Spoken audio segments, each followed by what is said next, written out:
अस्सलाम वालेकुम क्लास। आज का हमारा टॉपिक है हुक्स लॉ। ये साइंटिस्ट के नाम पे ही है।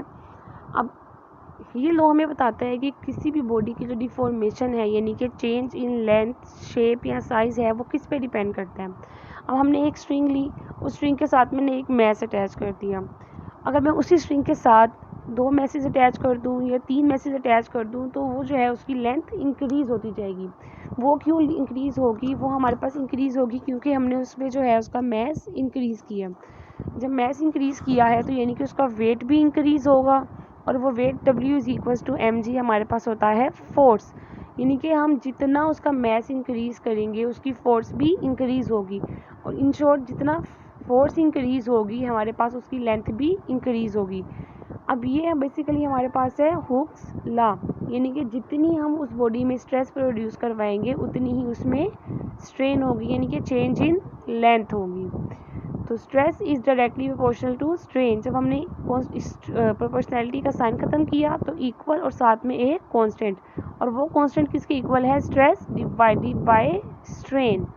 तो हुक्स लॉ क्या कहता है? हुक्स लॉ बताता है कि हर बॉडी की जो है अपनी एक इलास्टिक लिमिट होती है कि वो इस इलास्टिक लिमिट के बाहर जो है वो अपनी दोबारा शेप में वापस नहीं आ सकता। इसका मतलब क्या है? इसका मतलब ये है कि एक लिमिट तक हम किसी भी चीज़ को जो है वो खींच सकते हैं, उसके ऊपर जो है फोर्स अप्लाई कर सकते हैं। अगर हम उस लिमिट से बियॉन्ड जाके फोर्स अप्लाई करेंगे तो वो वापस अपनी ओरिजिनल पोजीशन में नहीं आएगा। इसी आप छोटी सी एग्जांपल आप खुद भी करके देख सकते हैं कि जो बॉल पेन के अंदर स्प्रिंग है उसको ऊपर थोड़ी सी फोर्स अप्लाई करें, थोड़ा सा खींचे उसको तो वो वापस अपनी शेप में आ जाएगा। लेकिन जब हम बहुत ज़्यादा उस पर फोर्स अप्लाई करेंगे तो उसकी शेप चेंज हो जाएगी और वो वापस अपनी ओरिजिनल पोजीशन पे नहीं आ सकता। ऐसा क्यों? क्योंकि हमने उसको फोर्स अप्लाई जो उस पर की है वो उसकी इलास्टिक लिमिट से बहुत ज़्यादा है।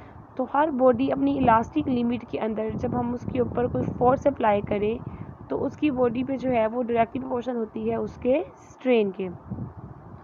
इसी का ये ग्राफ साइड पे गिवन है। इस ग्राफ को देखें, यहाँ तक तो हमारे पास जो है वो इलास्टिक लिमिट तक थी, लेकिन जैसे ही हमने इलास्टिक लिमिट से बाहर जाके उसके ऊपर फोर्स लगाई है तो क्या आ गया है? Breaking point. ब्रेकिंग पॉइंट का मतलब है कि अब वो बॉडी वापस अपनी ओरिजिनल शेप बरकरार नहीं रख सकती। And this is Hooke's law.